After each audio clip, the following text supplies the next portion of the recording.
Hello students, D2 इलेक्ट्रिकमध्ये आपल्या सगळ्यांचं स्वागत आहे. आज आपण महत्त्वपूर्ण टॉपिक बघणार आहे, तो असणार आहे युनिट्स. इलेक्ट्रिक फील्डमध्ये किंवा इलेक्ट्रिकलची कुठलीही कॉम्पिटिटिव्ह एक्झाम देताना जे युनिट्स आपल्याला विचारले जातात ते सगळे युनिट्स जवळपास 70 ते 80 युनिट्स आहे जे महत्त्वाचे आहे आणि याच्या बाहेरचे कुठलेही युनिट्स एक्झाममध्ये विचारणार नाही. याच्यापैकीच कुठले तरी 3 किंवा 4 युनिट्स आपल्याला विचारले जातील आणि ते सगळे आपल्याला माहीत असणं गरजेचं आहे.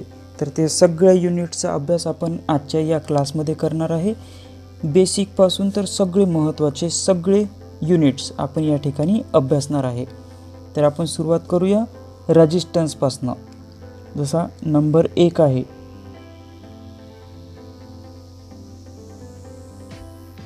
रेजिस्टन्स. रेजिस्टन्सला आपण डिनोट करतो कॅपिटल आरनी आणि याचा जो युनिट आहे याचा युनिट आहे ओहम्स. याचा युनिट काय आहे? ओहम्स. हा एकदम बेसिक लेवलचा क्वेश्चन आहे. आजकाल अशा टाईपचे क्वेश्चन एक्झाममध्ये विचारल्या जात नाही, परंतु आपल्याला या सगळ्या गोष्टी माहीत असणं आवश्यक आहे. म्हणूनच आपण एकदम बेसिकपासून युनिट सुरू करू. तर सगळे जे एक्झाममध्ये विचारले जातात सगळ्या युनिटचा अभ्यास आपण आजच्या क्लासमध्ये करणार आहे. ठीक आहे. तर पहिला होता आपला रेजिस्टन्स, कॅपिटल आरने डिनोट करतो आणि त्याचा युनिट्स आहे ओहम्स. आणि रेजिस्टन्सचं काम काय आहे? तर oppose the flow of current, म्हणजे कुठल्याही करंटला फ्लो होताना जो अडथळा निर्माण करतो त्याला आपण रेजिस्टन्स असे म्हणतो. त्याच्यानंतर नेक्स्ट जो युनिट आहे, नेक्स्ट युनिट आहे आपलं स्पेसिफिक रेजिस्टन्स. स्पेसिफिक रेजिस्टन्स यालाच आपण रो असं सुद्धा म्हणतो. आता रोचं युनिट कसं कॅल्क्युलेट केलं होतं आपण मागच्या क्लासमध्ये बघितलं होतं. नसेल बघितलं तर तो क्लास तुम्ही बघू शकता. त्याच्यामध्ये रेजिस्टन्स, रेजिस्टिव्हिटी, कंडक्टन्स, कंडक्टिव्हिटी याचे युनिट्स काय आहे, फॉर्म्युले काय आहे, युनिट्स कशा पद्धतीने आपण डिराईव्ह केलं आहे त्याच्यामध्ये ते व्यवस्थित तुम्हाला समजून येईल. ठीक आहे. तर आपण स्पेसिफिक रेजिस्टन्सचं जर युनिट आपल्याला विचारलं, म्हणजेच रोचं युनिट जर आपल्याला विचारलं तर त्याचा युनिट काय होऊन जाईल? Ohm into metre. हे जे युनिट्स आहे ते कशाचं आहे? स्पेसिफिक रेजिस्टन्सचं. आणि स्पेसिफिक रेजिस्टन्सचा जर फॉर्म्युला आपल्याला विचारला तर त्याचा फॉर्म्युला काय होऊन जाईल? Resistance into area divided by L. आता हा फॉर्म्युला कसा आला हे आपण मागच्या क्लासमध्ये जो डिटेलमध्ये डिराईव्ह केला होता युनिट्स त्याच्यामध्ये दिलेला आहे. तरी पण आता आपण या ठिकाणी एकदा बघून घेऊ. जसा रेजिस्टन्स आहे तर रेजिस्टन्सचा फॉर्म्युला काय आहे? Rho L divided by area. या ठिकाणी आपल्याला रोची व्हॅल्यू काढायची आहे, स्पेसिफिक रेजिस्टन्सची व्हॅल्यू काढायची आहे. तर काय होईल? R into area. हा एरिया रेजिस्टन्ससोबत कॅल्क्युलेट होईल divided by L into rho. अशा पद्धतीने हा येऊन जाईल. सेम इथे दाखवलेला आहे. तर हा फॉर्म्युला होऊन जाईल रोचा म्हणजे स्पेसिफिक रेजिस्टन्सचा. तर सेकंड नंबरचा जो युनिट होता आपला तो होता स्पेसिफिक रेजिस्टन्स. त्याचा युनिट होता ओहम पर मीटर आणि हा त्याचा फॉर्म्युला. ठीक आहे. त्याच्यानंतर नेक्स्ट युनिट बघू आपण. नेक्स्ट युनिट आहे नंबर 3 फोर्स. फोर्स यालाच आपण कॅपिटल एफने डिनोट करतो. आता फोर्स म्हणजेच काय होते तर याचा युनिट न्यूटन पण येणार. यालाच आपण डाईन असं सुद्धा म्हणू शकतो, याला पाऊंड असं सुद्धा म्हणू शकतो किंवा याला केजी मध्ये सुद्धा दाखवू शकतो. ठीक आहे. तर याचा जो फोर्सचा फॉर्म्युला आहे, फोर्सचा फॉर्म्युला काय आहे? Mass into acceleration.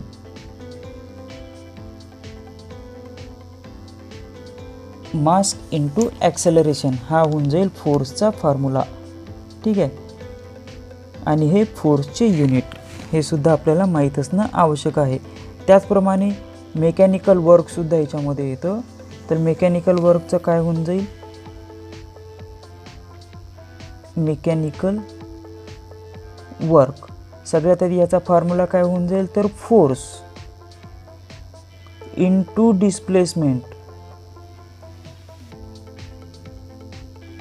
डिस्प्लेसमेंट म्हणजेच याला आपण कसं म्हणू शकतो, मेकॅनिकल वर्क याला डिनोट करू आपण डब्ल्यूनी, कॅपिटल डब्ल्यू, फोर्सला डिनोट करू एफनी आणि डिस्प्लेसमेंटला डिनोट करू डीनी. ठीक आहे, तर हा होऊन जाईल मेकॅनिकल वर्कचा फॉर्म्युला. किंवा आपण याला असं सुद्धा म्हणू शकतो, जसं फोर्सला न्यूटन म्हणू शकतो तर आपण याला न्यूटनच्या याच्यामध्ये लिहू अशा पद्धतीने न्यूटन, कारण फोर्सला आपण न्यूटन पण म्हणतो, डाईन पण म्हणतो, पाऊंड पण म्हणतो किंवा के जीमध्ये पण दाखवतो. तर फोर्सला आपण न्यूटन लिहिला, इंटू डिस्प्लेसमेंटला काय लिहू तर मीटर. डिस्प्लेसमेंट म्हणजे अंतर, तर याला आपण कशामध्ये दाखवू मीटरमध्ये. ठीक आहे, आपण याला अशा पद्धतीने सुद्धा लिहू शकतो, न्यूटन इंटू मीटर, किंवा याला आपण जूल असं सुद्धा लिहू शकतो, म्हणजे मेकॅनिकल वर्क जे आहे याचा फॉर्म्युला काय होऊन जाईल न्यूटन इंटू मीटर हा पण असू शकतो, किंवा जूल असं सुद्धा लिहू शकतो. याचा फॉर्म्युला आपण या ठिकाणी दाखवलेलाच आहे, फोर्स इंटू डिस्प्लेसमेंट. ह्या सगळ्या गोष्टी व्यवस्थित बुकमध्ये नोट डाऊन करायच्या, जेणेकरून आपण रीड करताना आपल्याला व्यवस्थित ह्या सगळ्या गोष्टी कळून येईल. त्याच्यानंतर नेक्स्ट जे युनिट आहे, नेक्स्ट युनिट बघू आपण इलेक्ट्रिक वर्क. जसं याच्या आधी आपण मेकॅनिकल वर्क बघितलं होतं, आपण आता बघू नेक्स्ट युनिट आपलं इलेक्ट्रिक वर्क. आपण इलेक्ट्रिकल रिलेटेड एक्झाम देणार आहे, तर अशा टाईपचे क्वेश्चन आपल्याला बघायला मिळेल. तर इलेक्ट्रिक वर्कचा फॉर्म्युला काय होईल, याला सुद्धा आपण डब्ल्यूने डिनोट करू. याचा फॉर्म्युला सगळ्यात आधी पाहू आपण, पॉवर इंटू टाईम. याचा फॉर्म्युला काय होऊन जाईल पॉवर इंटू टाईम, आणि याचा युनिट होऊन जाईल जूल, JOULE. हा याचा formula. Electric work equal to power into time. आता पॉवरचे फॉर्म्युले किती आहे आपल्याकडे, P equal to V into I, formula क्रमांक 1.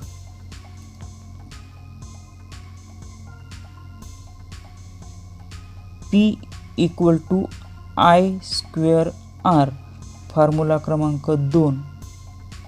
ठीक आहे, त्याच्यानंतर P equal to V² divided by R, formula क्रमांक 3. हे 3 फॉर्म्युले आहे. तर हे तिन्ही फॉर्म्युले आपण Pच्या ठिकाणी लिहू शकतो, म्हणजे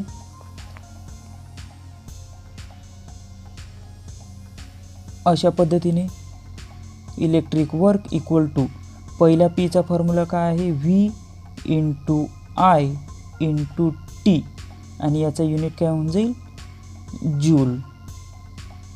ठीक आहे, त्याच्यानंतर नेक्स्ट आहे electric work equal to second formula काय I² R इंटू T म्हणजे टाईम, आणि याचा युनिट जूल.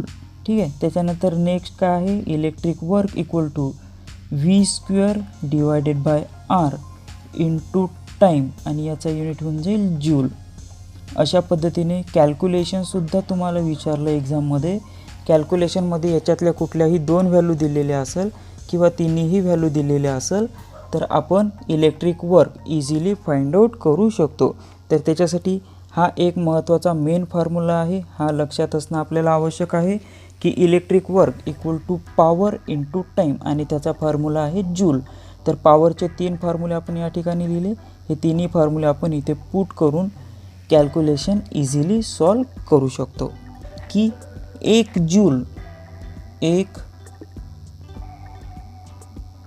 जूल बरोबर किती तर 1 वॅट इंटू सेकंद. 1 जूल बरोबर किती तर 1 वॅट इंटू सेकंद. हा एक महत्त्वाचा पॉईंट आहे, याला सुद्धा नोट करून ठेवू शकतो की 1 जूल बरोबर 1 watt into second.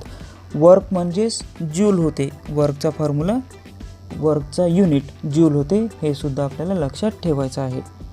Next unit बघू आपण.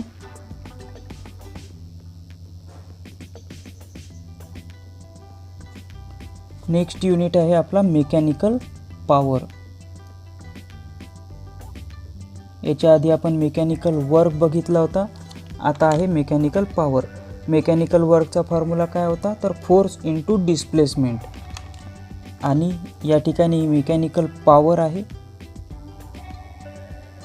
मेकॅनिकल पॉवर आहे, तर याचा फॉर्म्युला काय होऊन जाईल, work divided by time. Mechanical जो पॉवर आहे, मेकॅनिकल पॉवरचा जो फॉर्म्युला आहे तो होऊन जाईल वर्क इंटू टाईम. आपण आत्ताच बघितलं वर्कचा जो युनिट आहे तो काय आहे, जूल, JOULE.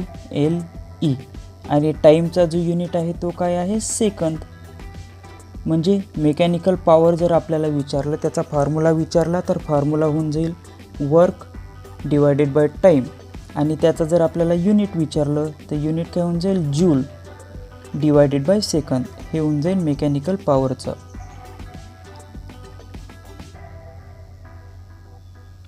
त्याचप्रमाणे इथे नेक्स्ट जो पॉईंट आहे तो आहे इलेक्ट्रिक पॉवर. नेक्स्ट जो पॉईंट आहे तो आहे इलेक्ट्रिक पॉवर. इलेक्ट्रिक पॉवर आपण याला दोघाला एकसाथ बघू म्हणजे समजण्यासाठी सोपं होईल. तर इलेक्ट्रिक पॉवर, मेकॅनिकल पॉवरचा फॉर्म्युला होता वर्क डिवायडेड बाय टाईम, तर इलेक्ट्रिक पॉवरचा फॉर्म्युला काय होईल, electrical work divided by time. हा होऊन जाईल इलेक्ट्रिक पॉवरचा फॉर्म्युला. आता आपण याच्या आधीच बघितलं होतं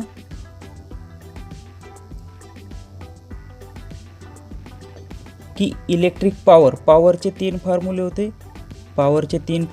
एक होता VI, एक होता I²R आणि एक होता V² डिवायडेड बाय R. तर या ठिकाणी आपण फॉर्म्युला लिहू शकतो VI into time divided bye time. टाईमला टीने डिवाइड केलं. आता ह्या टी सोबत हा टी कॅन्सल होऊन जाईल, म्हणजे इलेक्ट्रिक पॉवर काय उरला, V इंटू I. ठीक आहे, V इंटू I म्हणजे इलेक्ट्रिक पॉवरचा फॉर्म्युला का होऊन जाईल, तर V इंटू I. त्याच पद्धतीने बाकी जर आपण याच्यामध्ये सॉल्व केले तर ते सुद्धा इझिली आपल्याला कॅल्क्युलेशन मिळून जाणार. तर हा तुम्ही स्वतःहून सॉल्व करा. जर तुम्हाला नाही समजलं तर मला कमेंट बॉक्समध्ये सांगा किंवा माझ्या नंबरवरती विचारलं तरी चालेल. ठीक आहे. त्याच्यानंतर नेक्स्ट जे आहे हे बघा, हे दोन्ही सेम आहे, मेकॅनिकल पॉवर आणि इलेक्ट्रिकल पॉवर. मागच्या युनिटमध्ये आपण बघितलं, याला तुम्ही व्यवस्थित एक्सप्लेन करा, नाही समजलं तर विचारू शकता. त्याच्यानंतर आहे पुन्हा त्याच पद्धतीचं विचारू शकतो की इलेक्ट्रिक पॉवर. एक इलेक्ट्रिक पॉवर आपण आत्ताच बघितलं, पुन्हा या टाईपचं एक आहे. तुम्ही याच्यामध्ये कन्फ्यूज व्हाल, त्याच्यामुळे आपण याला डिस्कस करून घेऊ. इलेक्ट्रिक पॉवरचं युनिट जे आहे ते आहे वॅट. इलेक्ट्रिक पॉवरचे युनिट काय आहे, वॅट. यालाच आपण जूल पर सेकंद असं सुद्धा म्हणू शकतो. जसं मेकॅनिकल पॉवरचा आपण याच्या आधी बघितलं होतं की मेकॅनिकल पॉवरचा फॉर्म्युला होता वर्क डिवायडेड बाय टाईम आणि त्याचा युनिट होता जूल पर सेकंद. त्याच पद्धतीने इलेक्ट्रिक पॉवरचा सुद्धा युनिट वॅटसुद्धा असू शकतं किंवा जूल पर सेकंद असं सुद्धा असू शकतं. तर हे दोन्ही लक्षात असणं आवश्यक आहे. नेक्स्ट युनिट बघू आपण. नेक्स्ट युनिट आहे एनर्जी, जे की इलेक्ट्रिक एक्झाममध्ये भरपूर ठिकाणी आपल्याला एनर्जीच्या रिलेटेड युनिट क्वेश्चन हा विचारलेला दिसून येईल. याचा फॉर्म्युला काय आहे सगळ्यात आधी ते बघू आपण. याचा फॉर्म्युला आहे वर्क इंटू टाईम. एनर्जीचा फॉर्म्युला काय आहे तर वर्क इंटू टाईम आणि याचा जो युनिट आहे तो आपण जूल आहे असं लिहू शकतो. इलेक्ट्रिक वर्कचं एनर्जीचा युनिट काय आहे जूल आणि त्याचा फॉर्म्युला काय आहे वर्क इंटू टाईम.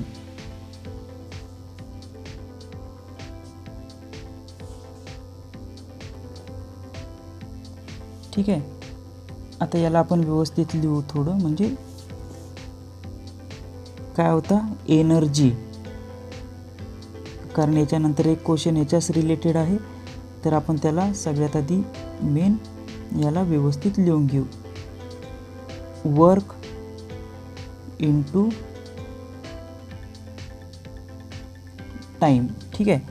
आता हा जो युनिट होता एनर्जी जे बघत आहे आणि याचा युनिट काय होता जूल, JOULE. आता सेम हा एक युनिट होता. दुसरा युनिट आपण बघणार आहे इलेक्ट्रिकल एनर्जी. Electrical energy. ठीक आहे. तर इलेक्ट्रिक एनर्जी आहे, तर आता आपल्याला याचा फॉर्म्युला काय होईल तर वर्क इंटू टाईम. ठीक आहे, डिवायडेड बाय 1000. आता वर्क इंटू टाईम आहे. वर्क म्हणजेच काय होता आपला पॉवर. वर्क म्हणजेच काय होता पॉवर, आणि पॉवरचे किती फॉर्म्युले होते V into I, P equal to I² R आणि P equal to V² divided by R. मग आता याला जर आपण या फॉर्ममध्ये लिहिलं तर पहिला फॉर्म्युला काय होऊन जाईल, आपण कलर चेंज करू थोडा. पहिला फॉर्म्युला काय होऊन जाईल, हा व्हॅल्यू जर याच्यामध्ये पुटअप केला तर electrical energy equal to V into I into time divided by 1000. ठीक आहे. त्याच्यानंतर पुन्हा दुसरा फॉर्म्युला काय होईल इलेक्ट्रिकल एनर्जी इक्वल टू, आता हा फॉर्म्युला त्याच्यामध्ये टाकला तर I² R into T divided by 1000. त्याच पद्धतीने याला सुद्धा करू शकतो आपण. आणि याचा जो युनिट आहे याचा युनिट आपण काय लिहू शकतो किलो वॅट हवर्स. इलेक्ट्रिकल एनर्जीचा युनिट लिहिताना त्याचं युनिट नेहमी काय दर्शवतो आपण, कशामध्ये दर्शवतो तर किलोवॅट हवर्स. हे नेहमीसाठी लक्षात ठेवायचं. एनर्जीचा फॉर्म्युला आहे वर्क इंटू टाईम आणि इलेक्ट्रिकल एनर्जीचा फॉर्म्युला आहे work into time divided by 1000. आणि हे पॉवरचे वेगवेगळे फॉर्म्युले आहे. पॉवर म्हणजेच वर्क होतं, तर हे आपण त्याच्यामध्ये पुटअप केले तर आपल्याला कॅल्क्युलेशन करता येतं. व्होल्टेज दिला, करंट दिला तरी करता येईल, करंट दिला, रेजिस्टन्स दिला तरी कॅल्क्युलेशन करता येईल, किंवा व्होल्टेज दिला, रेजिस्टन्स दिला तरी कॅल्क्युलेशन करता येईल. आणि त्याचा जो युनिट आहे तो आहे किलो वॅट हवर्स. एकदम महत्त्वाचा आहे, एकदम IMP लेवलचा क्वेश्चन आहे. याचे युनिट्स किंवा कॅल्क्युलेशन एक्झाममध्ये बघायला मिळतात. तर ह्या सगळ्या गोष्टी आपल्याला व्यवस्थित अभ्यासायच्या आहे. त्याच्यानंतर नेक्स्ट युनिट जे आहे, नेक्स्ट युनिट बघू आपण बॅटरी.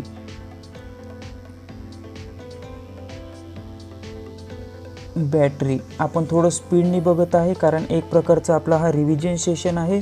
याच्यामध्ये आपण स्पीडली सगळे युनिटचं रिव्हिजन करत आहे असं कन्सिडर करू. हा आहे बॅटरी. बॅटरीमध्ये आपला आहे युनिट काय येईल बॅटरीचं युनिट, तर बॅटरीचं युनिट येईल AH. AH म्हणजेच काय होतं ॲम्पियर इंटू हवर्स. ठीक आहे. आपण कुठल्याही मोबाईलची बॅटरी घेतो. मोबाईलची बॅटरी समजा कोणाची असेल 5000 mAh. ठीक आहे. कोणाची 3000 mAh. त्याच्यामध्ये बघा इथे दिलेलं आहे AH. तर ते AH म्हणजेच काय आहे तर बॅटरीचं युनिट आहे. जो M आहे मोबाईलमध्ये कमी लेवलची बॅटरी लागतं, मिली लेवलची बॅटरी लागतं, म्हणून हा M मिलीसाठी आहे. पण त्याचं मेन जे युनिट आहे ते काय आहे ॲम्पियर हवर्स. त्याच्यानंतर नेक्स्ट जे युनिट आहे ते नेक्स्ट युनिट आहे फ्लक्स डेन्सिटी. अत्यंत महत्त्वाचं आहे. तुम्ही कधी जुने पेपर बघितले असेल किंवा एक्झाम दिली असेल तर त्याच्यामध्ये बघायला मिळतं की फ्लक्स डेन्सिटीच्या रिलेटेड भरपूरसे क्वेश्चन एक्झाममध्ये बघायला मिळतं. तर आता फ्लक्स डेन्सिटीचं जे युनिट आहे याचे युनिट काय आहे? Tesla.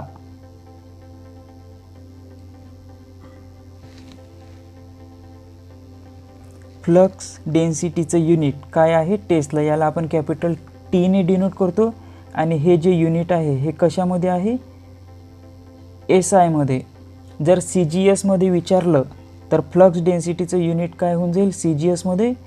Weber per metre square. हे जे युनिट विचारलं हे कशामध्ये आहे? CGS मध्ये. फ्लक्स डेन्सिटीचं युनिट SI युनिट काय आहे? तर टेस्ला. फ्लक्स डेन्सिटीचं CGS युनिट काय आहे? तर वेबर पर मीटर स्क्वेअर. आणि फ्लक्स डेन्सिटीचा फॉर्म्युला जर विचारात घेतला तर फॉर्म्युला आपण कशा पद्धतीने लिहू शकतो? तर याचा फॉर्म्युला होऊन जाईल flux density divided equal to flux by area. Flux म्हणजेच वेबर, ठीक आहे, आणि एरिया म्हणजे मीटर स्क्वेअर आणि फ्लक्स डेन्सिटीचा हा सिम्बॉल, ठीक आहे. म्हणजे फ्लक्स डेन्सिटीचा फॉर्म्युला होऊन जाईल flux density equal to flux by area, हा त्याचा युनिट CGS मध्ये आणि टेस्ला SI मध्ये. हे अत्यंत महत्त्वाचं आहे, याला व्यवस्थित नोट करून ठेवायचं. त्याच पद्धतीने नेक्स्ट जे युनिट आहे, नेक्स्ट युनिट मॅग्नेटिक फ्लक्स आहे.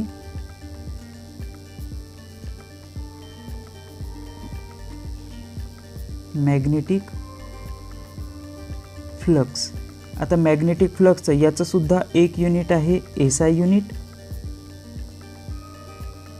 SI युनिट आणि एक युनिट आहे CGS युनिट. असे सुद्धा विचारले जातात. जर CGS विचारलं तर CGSच आन्सर द्यायचं, SI विचारलं तर SIचंच आन्सर द्यायचं.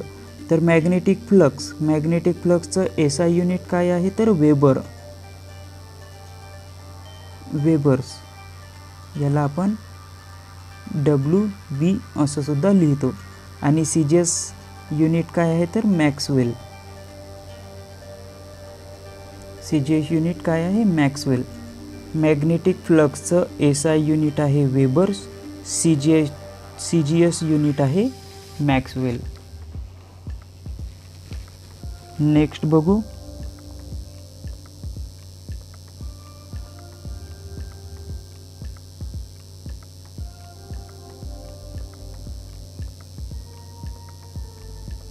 नेक्स्ट आहे करंट डेन्सिटी.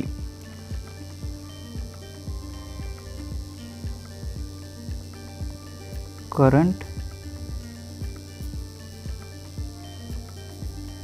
डेन्सिटी, ठीक आहे. करंट डेन्सिटीचा युनिट जो आहे तो काय आहे? एम्पियर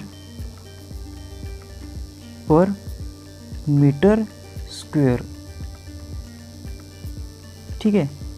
आपण याच्या आधी फ्लक्स डेन्सिटीचं युनिट बघितलं होता. फ्लक्स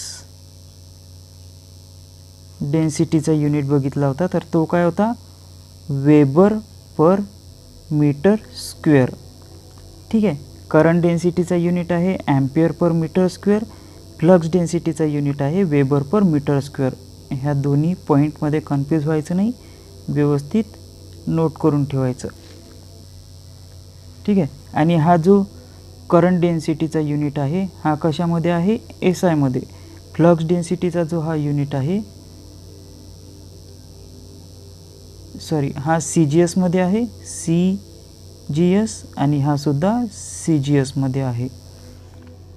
नेक्स्ट बघू.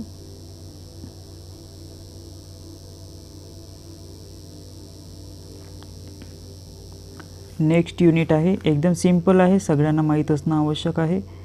एरियाचं युनिट काय आहे? तर एरियाचं युनिट काय आहे ते तुम्ही कमेंट बॉक्समध्ये लिहून सांगा की एरियाचं युनिट काय आहे. त्याचप्रमाणे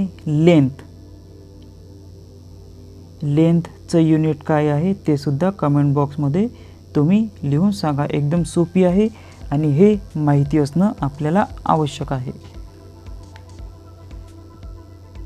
ठीक आहे. त्याच्यानंतर नेक्स्ट जे युनिट आहे ते आहे क्वांटिटी ऑफ इलेक्ट्रिक.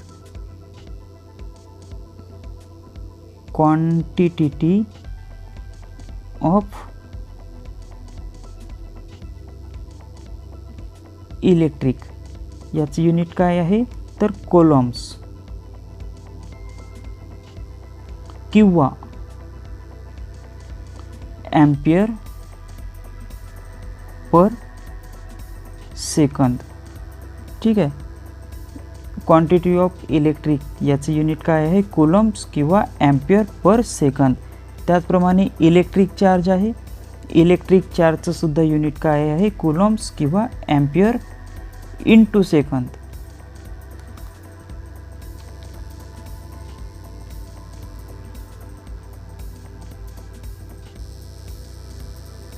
त्याच्यानंतर नेक्स्ट युनिट बघू आजच्या क्लासचं. आजच्या पार्ट 1चं जे युनिट आहे ते शेवटचं युनिट असणार आहे. त्याच्यानंतर पार्ट 2मध्ये आपण उरलेले बाकी युनिट्स बघणार आहे.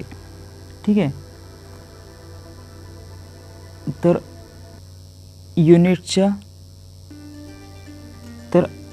युनिट्स आहे आपला रिलक्टन्स.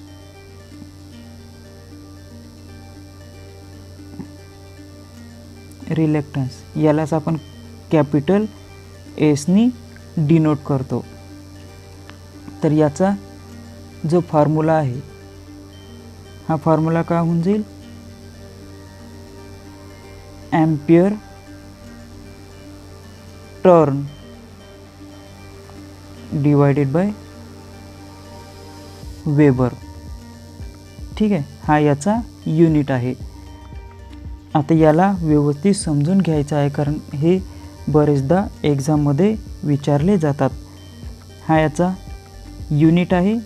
कुठला युनिट आहे तर SI युनिट आहे. याला आपण अशा पद्धतीने सुद्धा लिहू शकतो 80 डिवाइडेड बाय वेबर. शॉर्टकटमध्ये अशा पद्धतीने सुद्धा लिहू शकतो. किंवा MMF magnetic motive force divided by flux.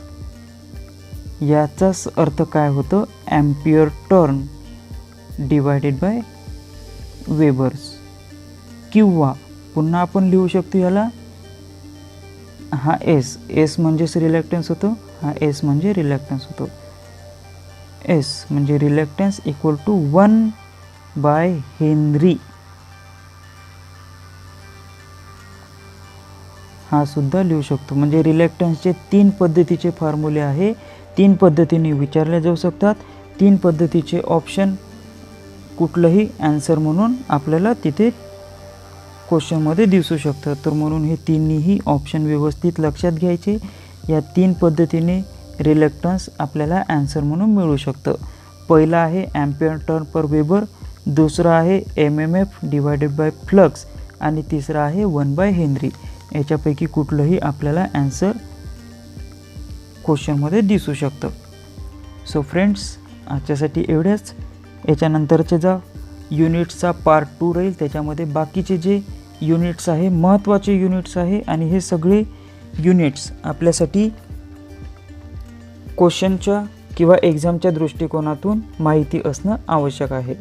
तर हे सगळे व्यवस्थित एका बुकमध्ये नोट करून ठेवायचे आणि एक्झामच्या वेळेस किंवा असं याला रिकॉल करत राहायचं. याचा मेन उद्देश जो आहे, ज्यावेळेस आपण एखादा क्वेश्चन सॉल्व करतो तर सॉल्व करताना याचे फॉर्म्युलेसुद्धा आपल्याला लक्षात राहतात. याचे युनिटसुद्धा आपण इझिली देऊ शकतो कारण याचे जे आहे हे बाकी मेन क्वेश्चन सॉल्व करताना या टाईपचे क्वेश्चन आपल्याला अप्लाय करावे लागतात. म्हणून त्यामुळे हा जो टॉपिक आहे हा टॉपिक आपल्यासाठी महत्त्वाचा आहे. आता आपले टोटल 20 युनिट या ठिकाणी झालेले आहे. आणखी टोटल 60 ते 70 युनिट बाकी आहे. ते सगळे आपण नेक्स्ट पार्टमध्ये कव्हर करणार आहे. तर आजच्यासाठी एवढंच. Thank you for watching this. See you next time.